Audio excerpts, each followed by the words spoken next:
between 500,000 a million, what you see like from a marketing angle would be the next very most important one or two things to focus on for the next year, let's say?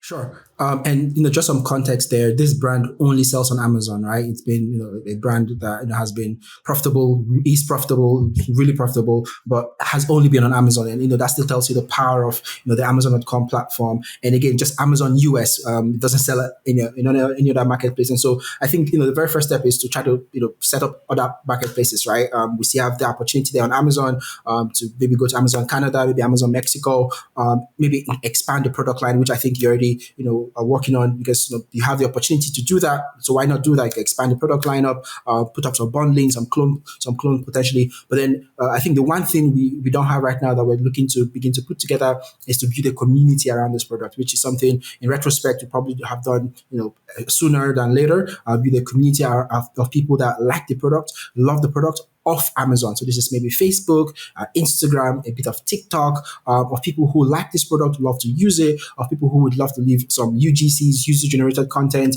and maybe send it to some influencers, and just build an ecosystem of people that love to share the experience around this product, put a face on the product. So that's the part I think we've missed. And I think if we get this piece together, plus the success we're already seeing on Amazon, we think it easily get us to the 1 million mark and beyond, and get us to maybe even the 2 million mark. And then we think we can then begin to say, okay, should we make a push for the off Amazon space? So we're not even thinking of website development at this point. We're probably just going to set up something just so that you could see us off Amazon. But we're not thinking of running ads or anything like that. We think there's a huge opportunity on Amazon, and it is. But then the community part is what's missing. And so like what I said before, Amazon plus a good community is equals to success. And then when you get to a place of product market fit, where you feel like enough, or you have the right team or the right investment to hire team members to help you on the off Amazon space, then Shopify is probably another thing to consider, and maybe other marketplaces. But that's how I think sort of the roadmap we have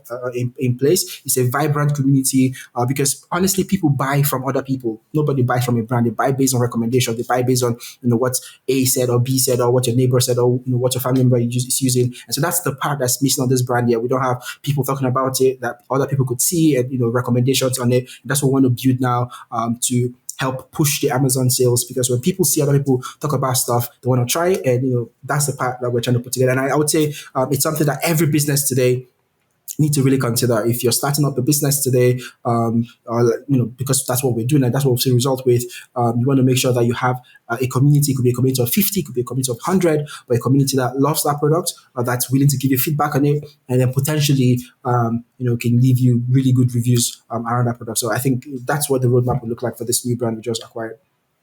Yeah. So again, 0 to 500,000 ish is kind of that product market fit. We think this brand has that to a degree. And so that's why we're confident to say, hey, a community is that people obviously like this product. There's proven purchasing history for actually several years because we bought into this. But anyone else who might be kind of developing that, that's when we think you can kind of go all in on a community with your time and your energy and such. You probably want to start almost right away if you can, but it might just be, it might be slow going until you get that kind of product market, proven sales go to a certain degree. Or if it ends up being the product isn't long-term viable, you might start over the community from scratch or kind of get stuck in a certain community feel. So just I think to add to that, Nate, what a lot of the younger sellers are doing, and when I say younger, we are young obviously, but more of the drop shipping spaces, you leverage the power of TikTok to really find product market fit quicker.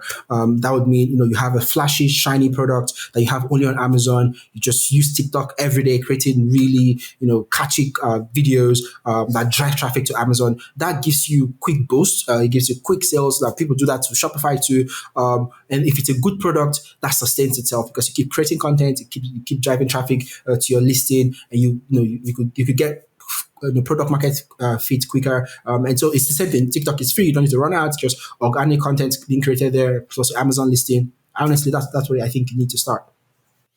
Yeah, that's interesting. On my desk here, I have, if you're watching the video here, a fidget spinner. And those who have been in the Amazon space for a while will remember, I think it was roughly 2017, 2018, when fidget spinners were trending huge, number one toy on Amazon or whatever the space was. And we saw, that was pre-TikTok, but that would have been like the perfect TikTok type item. So I think the challenge always is sometimes when you're finding that right product though, is what's going to be kind of like a catchy product that does get you some immediate traction, but it's just a fad and it fades, versus a long-term product. And one reason that I do like this brand that we acquired recently is it's a very evergreen niche that we feel like is going to be kind of around forever. And there's a lot less likelihood of the fidget spinner phenomena where it could fall away. So I guess that would just be my advice when you're building this niche. If you do have a product that's really flashy like a fidget spinner, it doesn't mean you shouldn't do it. It just means that I think you really quickly want to build that community with the goal of launching the more products that will fit under, like, appeal to that customer base, and not rest too long on the success of whatever that product might be. And we've even made that mistake with some of our products where we just have kind of rode it too long without expanding out to kind of capture the broader market better based on the initial success. So that's hard sometimes to apply personally, but I don't know, any thoughts that you have on that? Like in 2023, I guess it probably will come down to the strategy that people are using and how good they are at it. But any thoughts on that, kind of the something that's going to catch someone's attention on TikTok or Facebook ads or something versus a more sustainable product line? I would always go for a more sustainable product line, but for a lot of people, they need that quick win. We needed that quick win to validate that we're even doing the right thing. And so sometimes just knowing that this will be a quick win and not be a long-term win, it will be easier to justify the time and effort you put into it, for sure. But I would say there are brands that we've seen that have taken almost that shiny product strategy and have built a big business out of it. If you look at Simple Modern, for example, it's a product that anybody could do, literally, but they've taken that and built an actual brand. I think it's what a couple millions now, and you could definitely do it. That's if you do what you said earlier, is you make sure that you build multiple product lines under that one catchy product. So you think of this fidget spinner like the top of the funnel that brings people into the fold, and then you introduce them to other products that are probably more long-term, more sustaining, more user-friendly, more that has a longer lifetime value, I guess.